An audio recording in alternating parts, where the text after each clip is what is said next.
కాంగ్రెస్ ప్రభుత్వంపై ప్రజలు కోపంగా ఉన్నారని బీఆర్ఎస్ వర్కింగ్ ప్రెసిడెంట్ కేటీఆర్ తెలిపారు. కాంగ్రెస్ పార్టీ నాయకులు ప్రజల్లోకి వెళ్తే కొడతారని అన్నారు. హైదరాబాద్ తెలంగాణ భవన్లో శనివారం జరిగిన సిర్పూర్ కాగజ్ నగర్ బీఆర్ఎస్ కార్యకర్తల ఆత్మీయ సమావేశంలో కేటీఆర్ పాల్గొన్నారు.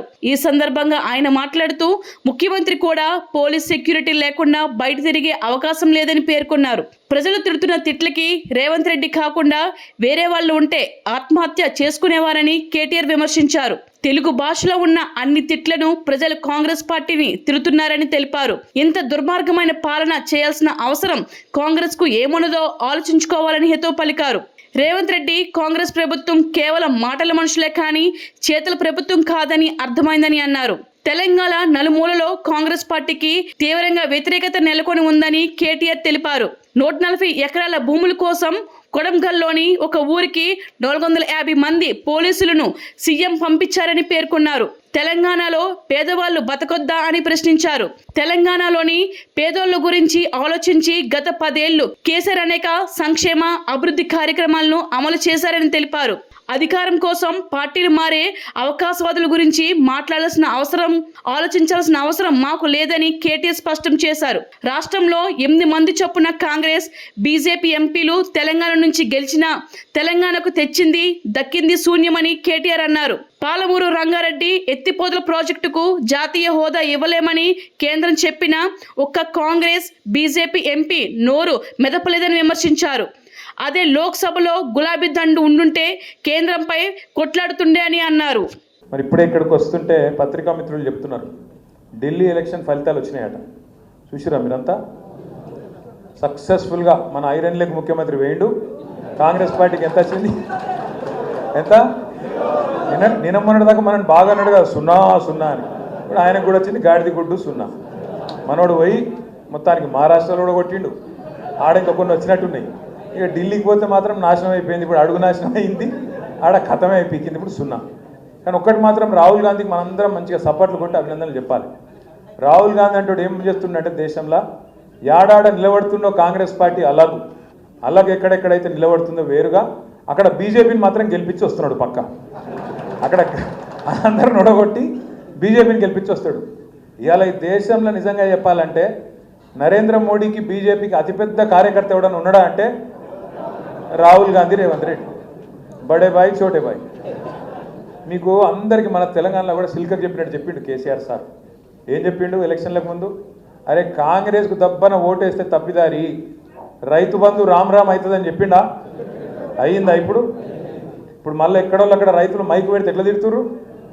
అమ్మతో చెప్తున్న కిసోటి తిట్లుంటాయని కూడా తెలియదు నాకు. అరే అరే అరే ఏం తిట్లా? నేను తాత తిడుతుండే 4.5 నిమిషాలు ఉంది ఆ వీడియో. ఒక 4.5 నిమిషాలలో ఒక 400-500 తిట్లు తిట్టిండు. ఇంకోడు రేషం ఉన్నోడైతే కానీ బాయిలో నీళ్ళు పోసుకొని దుంకి చచ్చిపోతుండే. రేవంత్ రెడ్డి కాబట్టి నడిచిపోతుంది, కానీ రేషం లేదు మను లేదు ఆయనకు. నిజంగా ఆయన చూస్తుండో లేదో రేవంత్ రెడ్డి గారు దయచేసి చూడకు, చూస్తే తట్టుకోలేవు. ప్రజలు సంవత్సరం లోపలనే గుర్తించారు. వికారాబాద్లో మీరు ఇవాళ ఏ ఊరికన్నా పోండి, ఏ ఊరికన్నా మీ ఇష్టం. అది ప్రసాద్ సొంత ఊరు అన్నీ ఉంటుందా? కర్ణాటక. మా స్పీకర్ గారు సొంత ఊరు కంటే కర్ణాటక పోన్నాడు వదిలే. కానీ అయితే ఏ ఊరంటే ఆ ఊరు పోండి. ఏ ఊళ్ళకి పోయి మీరు గొట్టం పెట్టినా, ఏ ఊళ్ళో పోయి ఏ మనిషి ముంగట గొట్టం పెట్టినా ఆ తిట్టుడు, ఆ లొల్లి. నమస్తే అక్కడ పెద్దలు శ్రీమతి సబితా ఇంద్రారెడ్డి గారికి స్వాగతం, సుస్వాగతం. ఒక్క ఆడబిడ్డ కూడా లేదండి ఇప్పుడు నేను వచ్చేసిన అంటుంది అక్క. మన అక్క ఒక్కటి 1 కోటి మంది ఆడబిడ్డలు పెట్టు కాబట్టి గట్టిగా సపోర్ట్ పెట్టాలి. Thank you. అయితే సంవత్సరం కిందట నేను వచ్చిన వికారాబాద్కి వచ్చిన, మరపల్లికి వచ్చిన, ప్రచారం చేసిన, ఆనంద్ భాయ్ కోసం తిరిగిన. అప్పుడు మంచిగా ఎక్కడ పోతే అక్కడ ఉత్సాహం మాత్రం మంచిగానే కనబడ్డది. ఈరోజు ఉన్నట్టు జోష్ ఆ రోజు కూడా ఉన్నది. ఆ రోజు కూడా నేను ఆనంద్ గెలిచిపోయిన అనుకునే పోయినా. మళ్ళీ ఏమైందో ఆఖరిలో మరి పట్నం మహేందర్ రెడ్డి వెన్నుపోటు ఓడిచినా ఏం జరిగిందో కానీ అయిందా? అదే గసంటోళ్ళు కొంతమంది సరే మంచిగా జరిగింది. ఎందుకంటే కుండ వలితో వలిగింది కానీ కుక్క బుద్ధి తెలిసినట్టు అయింది ఇప్పుడు మనకు. ఎందుకంటే లంగలు ఎవరో దొంగలు ఎవరు మనోళ్ళో ఎవరు ఇంటోళ్ళో ఎవరు దొంగలో ఇప్పుడు మాత్రం తేలిపోయింది. ఇక పార్టీ కూడా సబ్బు పెట్టి కడిగినట్టు మంచిగా సాఫ్ అయింది. అసొంటోళ్ళు వెళ్ళిపోయినరు, నికార్సుగా కొట్లాడేటోళ్ళు మాత్రమే మిగిలినరు. పెద్దలు కేసీఆర్ గారు ఎప్పుడు చెప్తుంటారు, ఏ సంస్థలనైనా ఏ పార్టీలనైనా రెండు రకాల వ్యక్తులు ఉంటారు. ఒకటి పోరాటవాదులు, అంటే ఫలితం ఎట్లున్నా ఎవరు అవతల ఎంత శక్తివంతుడున్నా మా సబితక్క లెక్క మొన్న మీరు చూసింటారు మహేశ్వరంలో కాంగ్రెస్ వాళ్ళు అవమానిస్తే ఆడబిడ్డను లేదా అవతలోడు అధికారంలో ఉన్నాడు అని ఆలోచించలేదు. కింద అక్కడనే కూర్చున్నది అంటే మొత్తం రాష్ట్రం అంతా అగ్గిపెట్టి మొత్తం రేవంత్ రెడ్డికి చుక్కలు చూపెట్టింది. ఆరోజు అసెంబ్లీలో రేవంత్ రెడ్డి అవమానిస్తే మా అక్క సబితక్క, తర్వాత సునీత లక్ష్మారెడ్డి గారు, కోవ లక్ష్మక్క ముగ్గురు మమ్మల్నేమో ఎత్తవతల వాడేసారు, సస్పెండ్ చేశారు.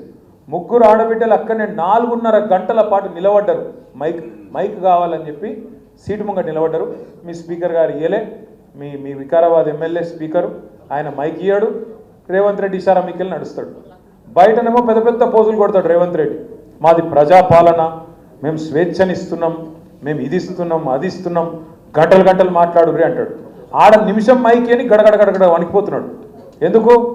ఇవ్వలకు మన టీఆర్ఎస్లకు మైక్ ఇచ్చిన ఫుట్బాల్ ఆడుతున్నారు అసెంబ్లీలో. అందుకే భయపడి ఒక్క ప్రశ్నకు సమాధానం చెప్పే తెలివిలేదు. ఒక్క ప్రశ్నకు సమాధానం చెప్పే తెలివిలేదు. వీళ్ళే కదా చెప్పింది, మనం ఏమైనా అడిగినామా? ఏమన్నారు ఆ రోజు రేవంత్ రెడ్డి గారు రుణమాఫీ విషయంలో? ఎంబడ ఊరుకుండ్రి బ్యాంకుకు. డిసెంబర్ 9 లోపల ఎప్పుడన్నా పోయి 2 లక్షలు తెచ్చుకోండి, నేను వస్తూనే ఉండి సంతకం పెడతానే ఉంటా అన్నాడు. అయిందా మరి? ఏ ఊళ్ళోనైనా చారణ అయిందా రుణమాఫీ? అందుకే రేవంత్ రెడ్డి గారిని అడిగినాం అసెంబ్లీలో, మైకు దొరికింది. దొరికితే అడిగినా, ఏ ఊరికి పోదామా చెప్పు, నీ కొండారెడ్డిపల్లి పోదామా, నీ సొంతూరు, లేదా కొడంగల్ పోదామా, యాడికి పోదామో చెప్పు, నువ్వే చెప్పు. దబ్బనగిన ఎక్కడైనా ఏదైనా ఒక ఊళ్ళే రైతులు రాసిస్తే 100% రుణమాఫీ అయిందని ఏ ఒక్క ఊళ్ళే రాసిచ్చిన రాష్ట్రంలో రాజకీయ సన్యాసం చేస్తా అని చెప్పిన ఇయ్యాల కూడా కట్టుబడు. ఎక్కడ కాలే రుణమాఫీ. 100% రుణమాఫీ అనేది పచ్చి బోగస్. 25% కూడా కాలే. ఇది నేను ఉత్తగానే అమాంతం తగాదం చెప్తలేను. ఇదే రేవంత్ రెడ్డి ప్రభుత్వం డిసెంబర్ 2023లో రాగానే బ్యాంకులతో మీటింగ్ పెట్టారు. మీటింగ్ పెడితే బ్యాంకు వాళ్ళు ఏం చెప్పారు? మొత్తం రాష్ట్రంలో 2 లక్షలు రుణమాఫీ చేయాలంటే 49,500 కోట్ల రూపాయలు అవసరమని చెప్పారు. 49,500 కోట్లు అంటే దగ్గర 50,000 కోట్లు కావాలి అని చెప్పారు. తెల్లారి ముఖ్యమంత్రి గారు ఎక్కడో ప్రెస్ మాట్లాడి, ఏమున్నదా 40,000 కోట్లు మేము ఒక్క సంవత్సరం కడుపు కట్టుకుంటే 40,000 కోట్లు కట్టి పారేస్తా అన్నాడు. నేను చూస్తూ ఉంటే ఆ ప్రెస్ మీట్ 9,500 కోట్లు తెల్లారి వరకే మాయమైపోయినాయి. 49,500 కోట్లకెళ్ళి తెల్లారే ముఖ్యమంత్రి నోటి కాడికి వచ్చే వరకు 9,500 కోట్లు ఎగిరిపోయినాయి. సరే, అయినప్పటికీ కడుపు కట్టుకుంటా అన్నాడు, చేస్తాడేమో, 40,000 కోట్లు కడతాడేమో అనుకున్నాం. మళ్ళా చూస్తే ఇంకో 15 రోజులకు క్యాబినెట్ పెట్టింది. క్యాబినెట్లో రుణమాఫీ అని చెప్పారు. ఇది పార్లమెంట్ ఎలక్షన్ కోసం 31,000 కోట్లు అన్నారు. పూర్యం 40,000 కోట్లు 31,000 కోట్లు ఎట్లయిందిరా అంటే చెప్పేటోడు లేడు. 9,000 కోట్లు ఇంకోటి కట్టు. ఆడికెళ్ళి మళ్ళీ వెంటనే అసెంబ్లీలో బడ్జెట్ పెట్టింది. 31,000 కోట్లు పోయింది. క్యాబినెట్ నుంచి అసెంబ్లీకి వచ్చే వరకు 5,000 కోట్లు మాయమైంది. 26,000 కోట్లు అన్నారు, అది కూడా పోయింది.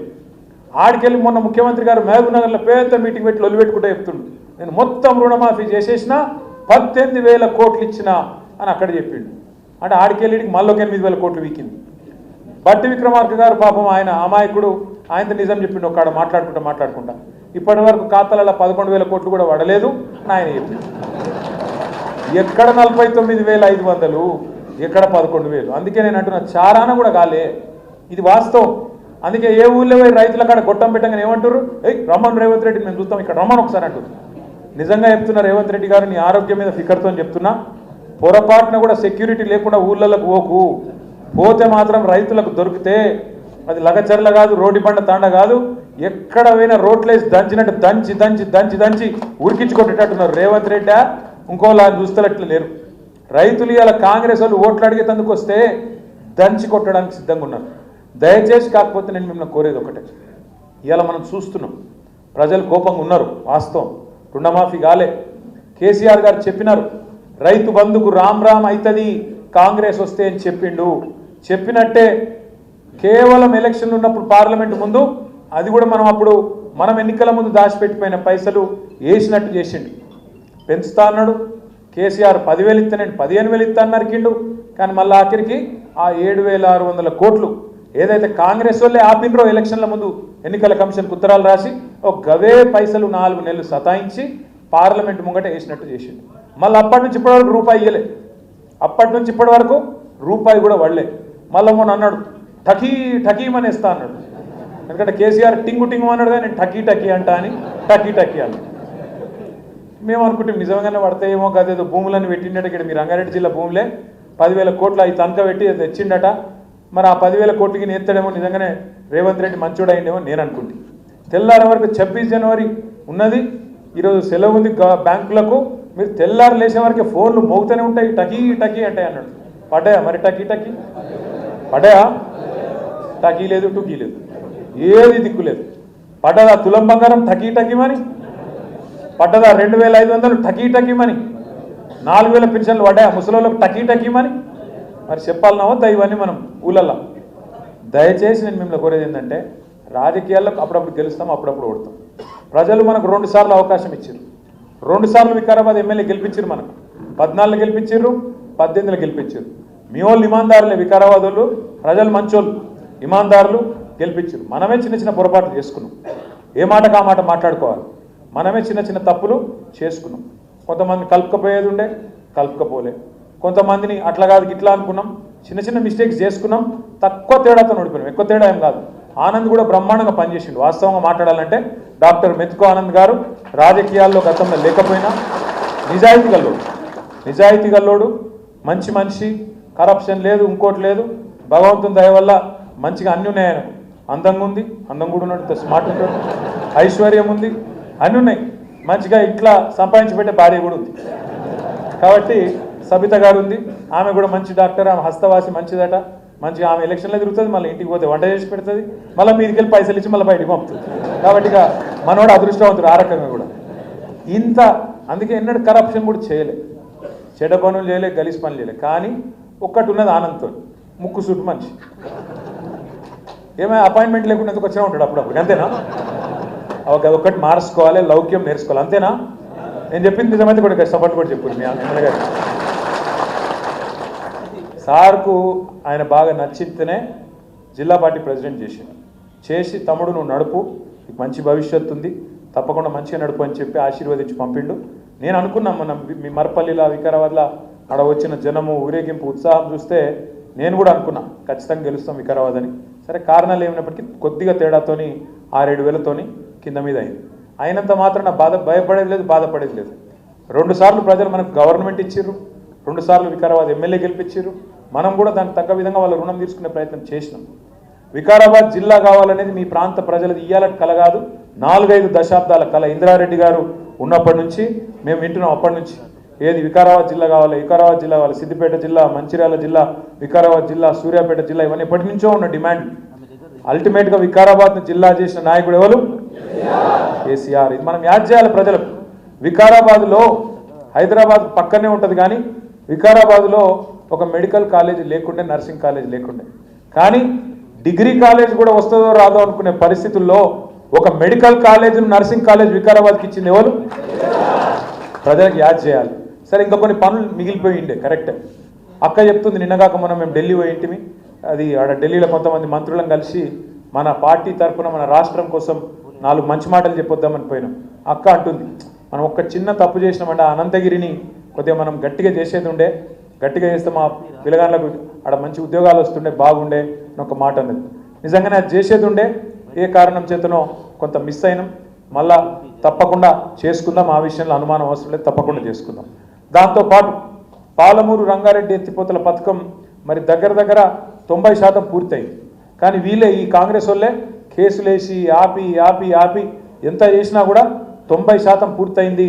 మొత్తం మధ్యలో రిజర్వాయర్లు పూర్తయినాయి, కింద పంప్ హౌస్ పూర్తయింది. కేసీఆర్ గారు పోయి ఒక పంపు కూడా నార్లాపూర్ కాడ చాలు కూడా చేసిండు. కానీ మన రంగారెడ్డి దాకా ఏదైతే వికారాబాద్ దాకా ఏదైతే నీళ్లు రావాలనో వాటికి సంబంధించి కొంత ఆలస్యమైన మాట వాస్తవం. తప్పకుండా దాన్ని కూడా మళ్ళా మన ప్రభుత్వం వచ్చినాకనే మళ్ళీ నీళ్ళు వస్తాయి వికారాబాద్కి. ఇది కూడా ఖచ్చితంగా గ్రామాల్లో మనం చెప్పాలి. ఎందుకంటే కాంగ్రెస్ వాళ్ళు ఏ పనులు చేస్తారో మీకు తెలుసు, నాకు తెలుసు. ఏం పనులు చేస్తాడు? కమిషన్లు వచ్చే పనులే చేస్తాడు. అందుకే మొన్న మా చెల్లె మంచిగా అన్నది, కేసీఆర్ నువ్వు కట్టలేకుండా నడువు అన్నాడు రేవంత్ రెడ్డి. కేసీఆర్ నువ్వు కట్టలేకుండా నడువు అన్నాడు. అంటే ఒక చెల్లె అన్నది, కేసీఆర్ కట్టలేకుండా నడుస్తాడు కానీ నువ్వు కమిషన్ లేకుండా ప్రభుత్వం నడుపురా నాయన అని చెప్పి. ఇవాళ రేవంత్ రెడ్డి ప్రభుత్వం అంటే ఏంటంటే మొత్తం ఒకటే పనులు ఉన్నారు మంత్రులు, ఎవరి దుకాణం వాళ్ళు తెరిచిర్రు, ఇక దొరికిందే దంచుడే దంచుడు, అది ఒక్కటే స్కీమ్ నడుస్తాను. రాష్ట్రంలో రియల్ ఎస్టేట్ మొత్తం నాశనం చేసిండు, కరెక్టా కాదా? పక్కనా? లేకపోతే మీరు అక్కడ బాగా రియల్ ఎస్టేట్ వికారాలు పెట్టుకొని మీరు దిష్టి కొడుతుందని చెప్పి ఏమైనా తప్పు చెప్తుర్రా? రియల్ ఎస్టేట్ రంగారెడ్డిలో, వికారాబాద్లో, మేడ్చల్లనే కాదు, మా సిరిసిల్లలో కూడా డామ్ అన్నది. రియల్ ఎస్టేట్ అంటే చాలా మంది ఏమనుకుంటారంటే పెద్ద పెద్ద భూములు ఉన్న ఆసాంలో లాభపడతారేమో అనుకుంటారు. కాదు, ఒక్కొక్క ఊళ్ళే వందల మంది పిల్లలు ఉన్నారు రియల్ ఎస్టేట్ మీద ఆధారపడి బతికే పిల్లలు. వాళ్ళందరూ పొట్టగొట్టిండి ఇవాళ రేవంత్ రెడ్డి.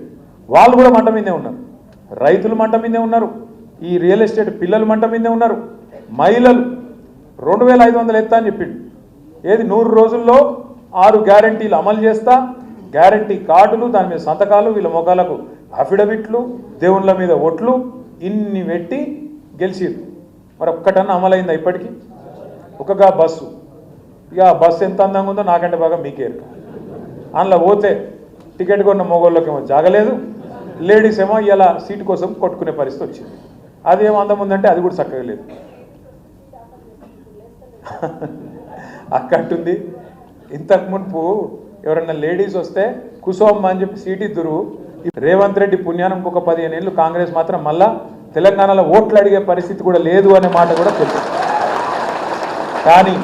కానీ మనందరం అట్లా అని చెప్పి ఎక్కడోళ్ళం అక్కడ మళ్ళా గెలిచిపోయినామని ఇంట్లో వండుకుంటే మళ్ళీ ఎప్పటి లెక్క మోసం జరుగుతుంది. అందుకే దయచేసి నేను మిమ్మల్ని కోరేది ఏంటంటే, వికారాబాద్లో 6 మండలాలు ఉన్నాయి. 6 ఉన్నాయా? 6 జెడ్పీటీసీలు, 6 ఎంపీపీలు ఉన్నాయా? మరి ఎలక్షన్ ఇంకో 15 రోజుల్లో వస్తుందట. 10-15 రోజుల్లోనే ఎలక్షన్ డిక్లేర్ చేస్తారట. మరి ఎలక్షన్లకు రాగానే మళ్ళా నేను ఆనంద్కు దగ్గర, నేను సవితక్కకు దగ్గర, నేను ఫలానోళ్ళకు దగ్గర, కాబట్టి నాకే టికెటు, అవతలటో ఇంకెవడన్నా మంచోడు నాకంటే మంచోడు ఉన్నా నాకే కావాలి, నాకు ఇస్తేనే పార్టీ మంచిది, లేకపోతే చెడ్డది అంటే మళ్ళీ మొదటికే మోసం వస్తుంది. దయచేసి నేను మిమ్మల్ని కోరేది ఒకటి, 6 జెడ్పీటీసీ టికెట్లు ఉన్నాయి, 6 మందికి బీఫామ్ వస్తుంది. ఒక్కొక్క మండలంలో 10 మంది అడుగుతారు, బరాబర్ అడుగుతారు, హక్కు. కానీ నా పార్టీలో నేను పనిచేసినా గెలిచే అవకాశాలు ఉన్నప్పుడు తప్పకుండా నాకు రావాలి అని కోరుకుంటూ వాళ్ళు ఉంటారు. కానీ పార్టీ అన్నప్పుడు అన్నీ చూసుకోవాలి, బ్యాలెన్స్ చూసుకోవాలి. అందులో అన్ని కులాలు రావాలి, బీసీలు రావాలి, ఓసీలు రావాలి, అందరు రావాలి, ఎస్సీలు రావాలి, ఎస్టీలు రావాలి, అందరు రావాలి. కాబట్టి ఒక్కొక్కరికి అప్పుడప్పుడు టికెట్ రావచ్చు, రాకపోవచ్చు. 10 మంది అడిగితే ఒకరికి వచ్చింది కదా అని చెప్పి 9 మంది ముఠా కట్టి వాడిని ఓడగొడదాం రాబాయి, సరే ఫస్ట్ అయితే వాడిని కొడదామని చెప్పి మనోనే పొడిచిరనుకో ఇంకెళ్ళి మళ్ళీ ఏమవుతుంది? మళ్ళీ మెత్తుకోవాలంత కథ అవుతుంది. పట్నం మహేందర్ రెడ్డి ఏం చేసిండో మళ్ళీ దానికి దీనికి తేడా ఏముంటుంది మరి? అందుకే దయచేసి నేను మిమ్మల్ని కోరేది ఏంటంటే, ప్రజల్లో మనకు అనుకూలమైన వాతావరణం ఉంది. కేసీఆర్ గారు తిరిగి ముఖ్యమంత్రి కావాలి అనే కాంక్ష ప్రజల్లో బలంగా ఉన్నది. కాంగ్రెస్ వాళ్ళు ఎక్కడ దొరికితే అక్కడ గుద్దుదామన్నంత కోపం ఉన్నది. బీజేపీ మీద కూడా అంతే స్థాయిలో కోపం ఉన్నది. కానీ మనం ఐకమత్యంగా పని చేయకపోతే, మళ్ళీ మనం టికెట్ ఒకరు తీసుకొని ఇంకోళ్ళు వెనకకెళ్ళి ఇంకో దిక్కు చేసి అటు పోయి ఇటు పోయి ఇచ్చకపోతే, మనమే ఐకమత్యం లేకపోతే మళ్ళా నష్టపోతాం. దయచేసి దండం పెట్టి చెప్తున్నా, ప్రతిపక్షంలో ఐక్యత ఇంకా ముఖ్యం. అధికార పక్షంలో ఉన్నప్పుడు ముఖ్యమే, కానీ అధికార పక్షంలో ఉన్నప్పుడు కొత్త నడుస్తుంది. ఎందుకంటే అధికారం ఉంది కాబట్టి నీకు దోస్త్ అయినోడు కానోడు ఇద్దరు కలిసినట్టు నటిస్తారు. కానీ ప్రతిపక్షంలో ఇప్పుడు ఇంకెక్కువ ఐక్యత ప్రదర్శించాల్సిన అవసరం ఉన్నది, గట్టిగా కొట్లాడాల్సిన అవసరం ఉంది. ఆనంద్ కూడా నేను రిక్వెస్ట్ చేస్తున్నా, దయచేసి దూరమైన వాళ్ళని కూడా దగ్గర తీసుకో. ఎవరన్నా నీ మీద అలిగిన వాళ్ళు, ఎవరన్నా గులిగిన వాళ్ళు ఉంటే దగ్గర తీసుకో. పొరపాటున కూడా ఎవరైనా సరే, ఇప్పుడు ఈ పార్టీలో సిరిసిల్ల ఎమ్మెల్యే, సిరిసిల్లలో నేనంటే ఇష్టం లేని వాళ్ళు ఉండొచ్చు మన పార్టీలో, కానీ కేసీఆర్ మీద ప్రేమ ఉన్న వాళ్ళు ఉంటారు. కేసీఆర్ గారి మీద, తెలంగాణ మీద ప్రేమ ఉన్నాడు, నా రాష్ట్రం బాగుండాలంటే ఉంటారు. మధ్యలో ఎప్పుడో నేను వాళ్ళ ఇంట్లో లగ్గానికి పోకపోవచ్చు, దాంతో కోపం ఉండొచ్చు. నేను ఫలానా రోజు ఉద్యోగం అడిగిన నా కొడుకు ఉద్యోగం పెట్టేలే ఎమ్మెల్యే గారు అని కోపం ఉండొచ్చు. నేను ఫలానా రోజు నేను సీటు విషయంలో డిస్కౌంట్ అడిగినా ఇప్పియలే, ఒక ఫోన్ చేస్తే అయిపోతుండే అని కోపం ఉండొచ్చు. అట్లా రాంగ ఎమ్మెల్యే సాబ్ ఇట్లా ఫోన్ చూసుకుంటూ పోతుండు, ఇట్లా చేయి ఉప్పంటే ఉప్పలేదు, కోపం ఉండొచ్చు. 10 సార్లు ఫోన్ చేస్తే ఎత్తచ్చు, 11వ సారి ఎత్తకపోతే కోపం రావచ్చు. చెప్పలేము. ఇగో కోపాలు అందరం మనుషులమే కదా, మాత్రం కూడా చిన్న పొరపాట్లు అవుతాయి. దయచేసి దండం పెట్టి చెప్పేది ఏంటంటే, మీకు చిన్న కోపాలు తాపాలు ఉంటే ఆనందం మీద కూడా తీసేయండి, మనసులోకి వెళ్ళి తీసేయండి. ఇక ఈ వర్గ పోరులు, అనవసర పంచాయతీలు వద్దు. పార్టీ ఇవాళ ప్రతిపక్షంలో ఉంది, కానీ ప్రజల గుండె నిండా ఉంది. పోయింది అధికారం మాత్రమే, అభిమానం కాదు. ముమ్మాటికి ఇవాళ ప్రజలు మనతో ఉన్నారు, అన్న తేడా లేదు. మేము తిరుగుతున్నాం, మన పరిగిలో ఒక చిన్న తాండా, దాసేనాయక్ తాండా, చిన్న తాండా. నాకు తెలిసి మొత్తం జనాభా కూడా 500-600 ఉండరు, ఓట్లు 300-400 ఉంటాయేమో. అంబేద్కర్ బొమ్మ పెట్టిర్రు, మమ్మల్ని పిలిచిర్రు. పోయి మేము దండం పెట్టుకొని విగ్రహావిష్కరణ చేసి నేను, సవితక్క, ఇగో ఆనంద్ భాయ్ అందరం పోయినాం, మహేష్ రెడ్డి అన్న అందరం పోయినాం. ప్రామిస్ చెప్తున్నా, ఆ చిన్న తాండాల 5-6 వేల మంది జమ అయింది. ఈడికెళ్ళాడికి ఊరేగింపు, హంగామా. అది ఎలక్షన్ ప్రచారంలో ఇక్కడ ఉండే. నాకైతే నేను పరిశాన్ అండి, ఏంది ఇదంతా అంటే, మరి గట్లున్నది, ఇవాళ ఏం చేయమంటావు? కాంగ్రెస్ మీద కోపం గంతున్నది, మన మీద ప్రేమ గంతుంది. అయ్యో పొరపాటు అయిపోయింది, పొరపాటు అయిపోయింది. పోతే మా ఎమ్మెల్యే పోతారు అనుకున్నాం, కానీ కేసీఆర్ పోతారు అనుకోలేదు. అంతేనా? బాబా ఏమున్నారా? దీనికి కూడా సపోర్ట్ కొట్టినట్టు నాకు అర్థమైంది.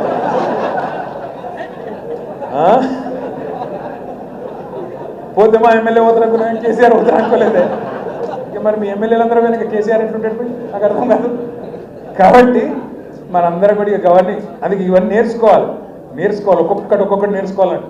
మా ఎమ్మెల్యే పోతే కేసీఆర్ కూడా పోతాడు, ఎమ్మెల్యేలు ఉంటేనే కేసీఆర్ ముఖ్యమంత్రి అవుతాడని ఎరుక కావాలి మనకు కూడా.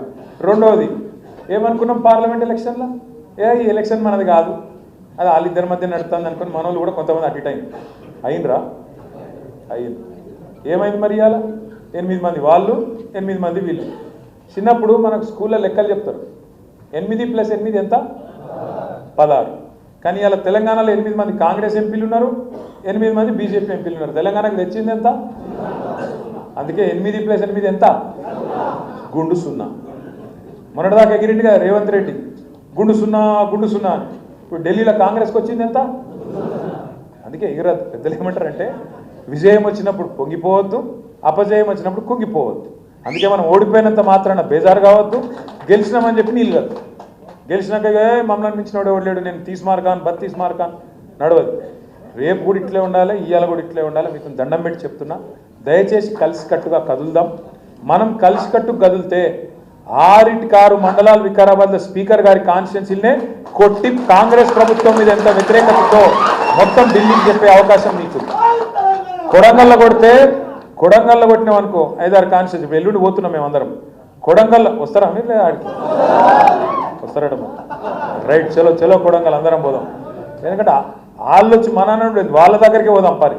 పోయి అక్కడ లగచర్ల తాండా ఏమైంది, రోటిబండ తాండా ఏమైంది, హకీంపేట ఏమైంది, అక్కడనే మాట్లాడదాం. రేవంత్ రెడ్డి ఇలాకాలనే, ముఖ్యమంత్రి కాన్స్టిట్యున్సీలనే అందులోకే పోదాం, అక్కడనే అడుగుదాం. మరి ప్రజలు ఎవరికి ఓటేయాలనో వాళ్ళనే చెప్పమందాం. మిమ్మల్ని కూడా నేను కోరేది అంటే, 6 మండలాలు ఉన్నాయి, ఒక మున్సిపాలిటీ. మీరు దయచేసి ఇంట గెలిచి రచ్చ గెలవాలి. మీ నాయకుడు, మీ ఇన్ఛార్జి జిల్లా పార్టీ ప్రెసిడెంట్, ఆయన తాండూరు తిరగాలి, పరిగి తిరగాలి, అక్కడ తిరగాలి, ఇక్కడ తిరగాలి. కానీ మీరు ఎక్కడోళ్ళు అక్కడ. మీరు కనుక మండలాల వారీగా సమన్వయంతో పనిచేస్తే రేపు ఎంపీటీసీలు, సర్పంచులు, జెడ్పీటీసీలు, రేపు మనోడే జిల్లా పరిషత్ చైర్మన్ అయిన అనుకో, మళ్ళీ వికారాబాద్ జిల్లా పరిషత్ మీద మన జెండా ఎగిరింది అనుకో, తప్పకుండా రేవంత్ రెడ్డి ప్రభుత్వానికి స్పీకర్ గారికి చెక్ పెట్టినట్టు అవుతుందా కాదా? ఒక గది మన లక్ష్యం కావాలి. ఇప్పుడు ఎదురుగా ఈ ఎలక్షన్ ఉంది, ఇక 4 ఏళ్ల తర్వాత ఆ ఎలక్షన్ ఉంది, అప్పటి సంగతి అప్పుడు చూసుకుందాం. కానీ క్రికెట్లో చెప్తారు కదా, నెక్స్ట్ బాల్ ఆడాలి. ఫస్ట్ ఈ నెక్స్ట్ బాల్ ఆడాలని అవుట్ కావద్దు, అటెన్క నెక్స్ట్ ఓవర్ ఆడాలి. కాబట్టి నెక్స్ట్ బాల్ ఇప్పుడు మనకి ZPTC, MPTC, sarpanch election, municipality ఉన్నాయి. వీటిలో కొడదాం, తప్పకుండా ఐకమత్యంగా ముంగటికి పోదాం. ఆనంద్ని కూడా మళ్ళొక్కసారి నేను కోరుతున్నా, దయచేసి వేరే అనుకోకండి, మంచి వాళ్ళని చూడండి, గుర్తించండి. నావాడు నీవాడు కాదు, గెలుపు గుర్రాలు, ఖచ్చితంగా గెలిచేటోళ్ళు, సామాజిక సమీకరణలు, అవతలలో ఎవరిని పెడుతురు, మనం ఎవరిని పెట్టాలి ఆలోచించుకొని ఒప్పి. ఎవరైనా నారాయణ అనుకో, 10 మందిని కూర్చోబెట్టి 10 మంది టికెట్ పెడితే ఒప్పించి అన్న నీకు ఇంకో పోస్ట్ ఇస్తా, రేపు గవర్నమెంట్ వచ్చినాక నామినేటెడ్ ఇస్తా, లేదా పార్టీ పదవి ఇస్తా అని చెప్పి ఒప్పించుకొని మెప్పించుకొని సీనియర్లను కూడా ముంగట కూర్చోబెట్టుకొని, విశేషమైన అనుభవం కలిగిన వాళ్ళు ఉన్నారు ఆనంద్ మన పార్టీలో. పెద్ద మనుషులు ఉన్నారు, ప్రతి మండలంలో ఉన్నారు. 30 ఏళ్ళకించి 40 ఏళ్ళకించి రాజకీయం చేస్తున్న వాళ్ళు ఉన్నారు. వాళ్ళని కూర్చోబెట్టుకో, వాళ్ళ సలహా తీసుకో. మనకే అన్ని తెలుసు అనుకుంటే కాదు, నాకు కూడా అన్ని తెలియదు, నీకు కూడా తెలియదు, అక్కకు కూడా తెలియదు, ఎవరికి తెలియదు. ఎందుకంటే ఒక్కొక్క ఊళ్ళో ఒక్కొక్క పరిస్థితి ఉంటుంది, ఒక్కో మండలంలో పరిస్థితి అలాగ ఉంటుంది. అక్కడ ఉండే పరిస్థితి మంచిగా కరెక్ట్గా మనం విలేకరులతో మాట్లాడు, డాక్టర్లు ఉంటే డాక్టర్లతో మాట్లాడు, ఇంకా న్యూట్రల్స్ ఉంటే న్యూట్రల్స్తో మాట్లాడు, తెలుసుకో ఏ క్యాండిడేట్ ఏంది ఏం సంగతి తెలుసుకొని మొత్తం విశ్లేషించుకున్నాకనే టికెట్ కన్ఫర్మ్ చేద్దాం తప్ప ఈసారి ఎటుపడతాడు కాదు. ఈసారి పార్టీ కూడా జోక్యం చేసుకుంటుంది, పూర్తిగా ఇడిచిపెట్టి అగాధం పట్టించుకున్నట్టు ఉండం. ఈసారి తప్పకుండా ప్రతిపక్షంలో ఉన్నాం కాబట్టి అవసరమైతే అబ్జర్వర్లను పంపి, ప్రత్యేకంగా అబ్జర్వర్లను పంపి కూడా విషయాలు తెలుసుకొని పార్టీ కూడా ఎక్కడైనా తప్పు జరిగితే పొరపాటు జరిగితే ముందే దిద్దుకునే ప్రయత్నం కూడా చేద్దాం. మళ్ళొక్కసారి మీకు ఏం చెప్తున్నా నేను దయచేసి అంటే ప్రభుత్వం మీద కోపం, కాంగ్రెస్ మీద కోపం బాగుంది. బీజేపీ మీద ప్రేమ అస్సలకే లేదు. ఉన్న ప్రేమ అంతా కేసీఆర్ మీద ఉంది. కేసీఆర్ తిరిగి రావాలంటుంది. అక్కడక్కడ స్థానికంగా సమస్యలు ఉంటే సర్దుబాటు చేసుకుందాం, గట్టిగా కొడదాం. వికారాబాద్ జిల్లా పరిషత్ మీద, వికారాబాద్లోని జెడ్పీటీసీలు, వికారాబాద్ మండల పరిషత్ల మీద గులాబీ జెండా ఎగిరేద్దామని మళ్ళొక్కసారి మీ అందరికీ పేరు పేరున విజ్ఞప్తి చేసుకుంటూ, ఇంత పెద్ద ఎత్తున మరి ఒక్క ఆనంద్ గారు నాకు చెప్పింది ఏంటంటే ఒక 200-300 మంది వస్తారన్నాడు. ఇక్కడ చూస్తేనేమో మరి 700 మంది ఉన్నారు. మనం ఎట్లా ఫోటోలు దిగాలో నాకైతే అర్థమవుతలేదు. 1 గంట బాగా అవుతుంది. మరి బో తిన్నారా? నేను కూడా తినలే. గంత డిసిప్లిన్ ఉంటుందా తమ్మి? సరే చూద్దాం. నేను ఇగో ఒక పని చేద్దాం అన్న, తిండి లేకుండా ఫోటో కావాలి. ఏం చేస్తావే ఫోటో? ఒక పని చేద్దాం. నేను ఇక ఈడైతే నువ్వు కూడా దొప్పుడు ఎక్కువ ఉంటుంది. ఈ పక్కన ఒక అర్రు ఉంది, ఇలా మొత్తం ఇంతజాం చేసి రెడీ పెడతాం. దయచేసి అందులో కూర్చుందాం. మండలం బై మండలి మీ ఆనందన చెప్తాడు ఎట్లెట్లా అనేది. ఆడ కలుసుకుందాం, ఒక్కొక్కరు దిగుదాం. 3 గంటలు కాదు 4 గంటలైనా నేను ఇక్కడనే ఉంటాను, మీతో ఉంటాను. దయచేసి హాయ్, దిస్ ఇస్ స్వాతి.